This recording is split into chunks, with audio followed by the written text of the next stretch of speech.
الحمد لله رب العالمين والعاقبة للمتقين والصلاة والسلام على سيد المرسلين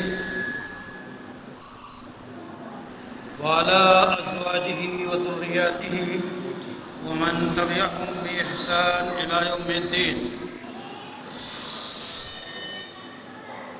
أعوذ بالله من الشيطان الرجيم. بسم الله الرحمن الرحيم.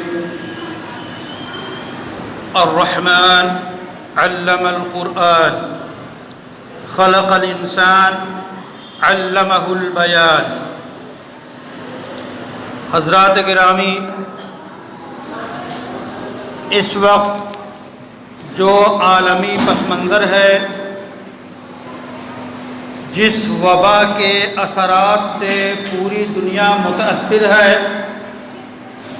ایک معنی میں وہ ٹھپ ہے.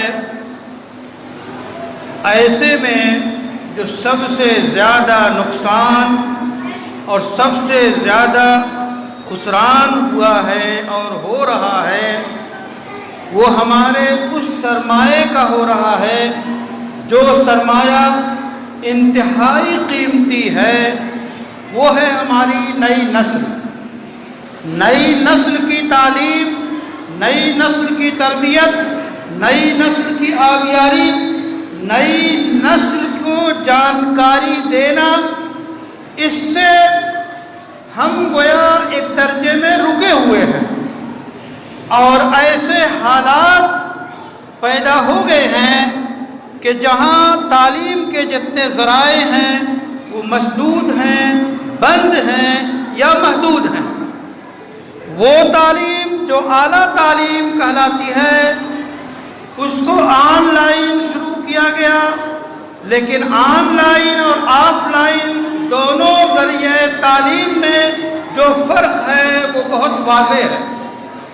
اعلیٰ تعلیم کے امکانات ہوتے ہیں، توقعات ہیں کہ وہ آن لائن سے جو ہے نقصانات کی تلافی کی جائے، لیکن وہ تعلیم جو بنیادی تعلیم ہے، جو اساسی تعلیم ہے، جو گھریلو تعلیم ہے، جو نچلے سطح کی تعلیم ہے، وہ تعلیم سب سے زیادہ متاثر ہے. ہمارے اور آپ کے کرنے کا کام کیا؟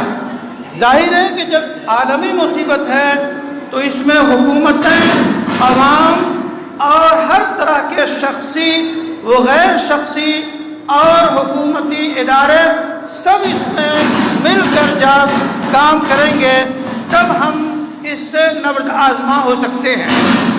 ہمارے بس میں جو کام ہے وہ بہت واضح کام ہے کہ ہم اپنے ننھے بچوں کو تعلیم سے جوڑیں، اور وہ تعلیم جو ان کو رب سے آشنا کرتی ہو، وہ تعلیم جو انہیں ایمان اور اسلام سکھاتی ہو، وہ تعلیم جو انہیں بنیادی دین سکھاتی ہو، اس تعلیم کا انتظام ہم اپنے گھر میں کریں.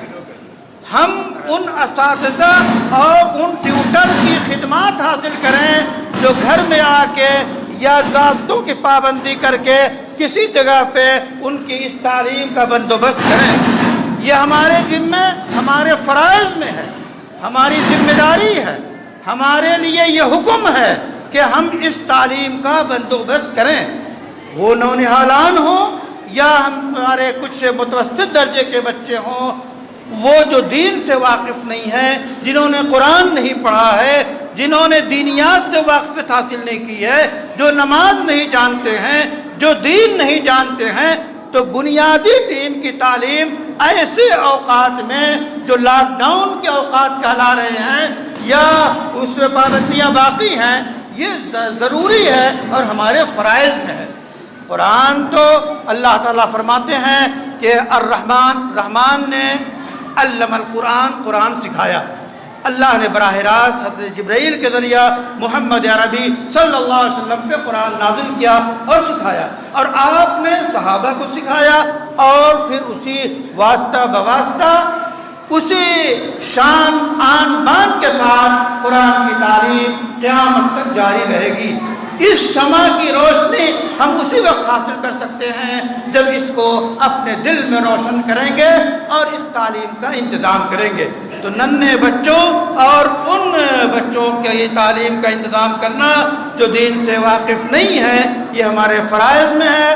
ہم اپنے بیٹھکوں میں، اپنے گھروں میں اور ان جگہوں پر جہاں ضابطے کے مطابق دین کی تعلیم کا خاص تعداد میں ہم انتظام کر سکتے ہیں، یہ جگہ جگہ یہ انتظام کریں تاکہ دین ہماری نسلوں میں باقی رہے، اور جب دین باقی رہے گا تو نسلیں باقی رہیں گی، جب نسلیں باقی رہیں گی تو دنیا قائم رہے گی۔ تو دنیا کے قیام اور بقا اور ارتقاء میں دین کا، تعلیم کا، تربیت کا، قرآن اور حدیث کی اشاعت کا بنیادی اثر ہے۔ اللہ تعالی ہمیں توفیق بخشے اور تمام مصائب جو اس بیماری کے پھیلے ہوئے ہیں اس سے ہمیں نجات دے۔